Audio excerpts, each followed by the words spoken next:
दोस्तों, हमारे बुजुर्गों ने क्या कमाल की बात कही है कि पहाड़ पर चढ़ने वाला व्यक्ति हमेशा झुक कर चलता है और पहाड़ से उतरने वाला व्यक्ति हमेशा अकड़ कर चलता है। अगर पहाड़ पर चढ़ने वाला व्यक्ति झुक कर चलता है तो यह मान लीजिए कि वह अपने मंजिल की ओर जा रहा है और अपने मंजिल के पास जा रहा है। जो इंसान पहाड़ से उतरते समय अकड़ कर चलता है, यह मान लीजिए कि वह अपने मंजिल से दूर जा रहा है। नमस्कार दोस्तों, स्वागत है आप सभी का हमारे YouTube चैनल क्षत्रिय मनमोहन सिंह में। दोस्तों, एक बड़ी छोटी सी कहानी है जो कि दो संतों की है।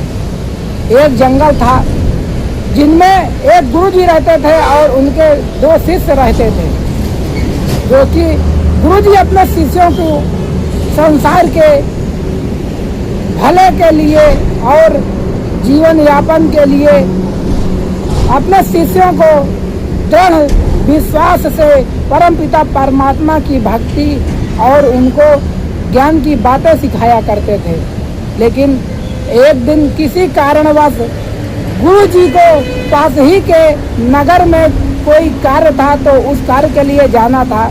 गुरु जी ने अपने शिष्यों से कहा कि कल प्रातः सूर्योदय के बाद हम नगर में अपने कार्य के लिए चलेंगे। लेकिन किसी कारणवश उन्हें विलंब हो जाता है, दोपहर का समय होता है, वह अपने आश्रम से चलते हैं तो नदी के पास पहुंचते समय उनका समय बहुत व्यतीत हो जाता है, सूर्यास्त होने ही वाला होता है। वह जो नगर था, उस नगर के चारों तरफ एक बहुत ही लंबी दीवार थी, जो कि उस नगर के राजा का नियम यही था कि जो कोई भी उस नगर में प्रवेश करना चाहता है, वह सूर्यास्त के पहले अगर नगर के द्वार पर पहुंच जाएगा तो उसे नगर में आने की अनुमति थी, नहीं तो सूर्यास्त के बाद नगर का द्वार बंद कर दिया जाता था। जैसे ही गुरुजी और भिक्षुक वहां पर पहुंचे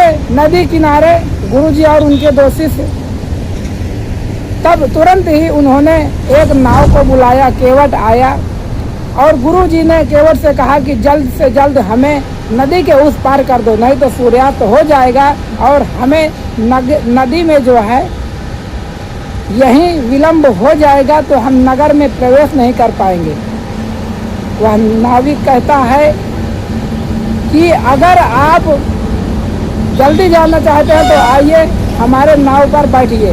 गुरुजी और उनके शिष्य नाव पर बैठ जाते हैं। नाव पर जैसे बैठ जाते हैं, वह केवट नाव को लेकर नगर के पास चलने लगता है। तब रास्ते पर जैसे ही वह बीच नदी में होते हैं, तब गुरुजी उस नाव वाले से कहते हैं, तुम्हें क्या लगता है कि हम सूर्यास्त से पहले उस नगर में पहुंच जाएंगे? कितने समय में पहुंचेंगे? तब वह केवट जो था वह कहता है कि आप तो परम ज्ञानी हैं, परम ईश्वर के भक्त हैं। अगर एक छोटी सी सलाह माने तब आप जल्दबाजी मत करिए, क्योंकि अगर आप जल्दबाजी करेंगे तो आप नगर पर नहीं प्रवेश कर सकते हैं। अगर आप आराम से जाएंगे तब नगर में प्रवेश कर पाएंगे। लेकिन वह गुरुजी कहते हैं कि नहीं, हमें जल्दी जाना है।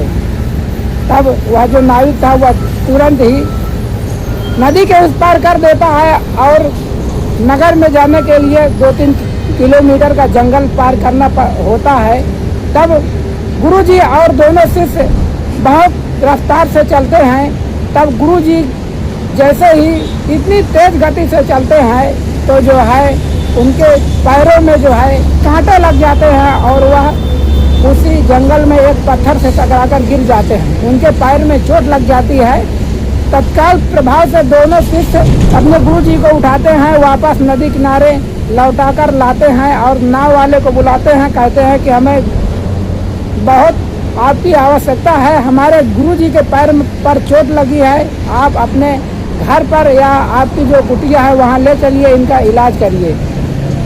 तब वह नाव वाला उनको अपने नाव पर बैठाता है और अपने घर ले जाता है। वहाँ आतिथ्य देवो भव के स्वरूप से गुरुजी की सेवा करता है और कहता है कि मैं आपसे पहले ही कह रहा था, अगर आप धीरे जाते, आत्मविश्वास के साथ जाते, तब आप मेरे घर पर नहीं, आप उस नगर में आराम कर रहे होते। हमने आपको पहले ही कहा था। इसलिए ज़्यादा जोर हमने नहीं दिया, क्योंकि आप संत हैं, आप हमसे ज़्यादा ज्ञानी हैं। लेकिन कभी भी अपने ज्ञान का घमंड नहीं करना चाहिए, कभी कभी दूसरों से सीख लेनी चाहिए। तब गुरु जी बहुत शर्मिंदा हुए, उन्होंने अपने गलती की माफ़ी मांगी। तो दोस्तों, इस कहानी से हमें यही सीख मिलती है कि हमें अपने ज्ञान पर घमंड नहीं करना चाहिए। अगर आप मंजिल पर पहुंचना चाहते हैं, तब अपने अंदर साहस रखना पड़ेगा। तो दोस्तों, यह छोटी सी कहानी आपको कैसी लगी, आप नीचे कमेंट बॉक्स में कमेंट करके ज़रूर बताइए। मैं और किसी कहानी के साथ, तब तक के लिए आपका बहुत बहुत धन्यवाद।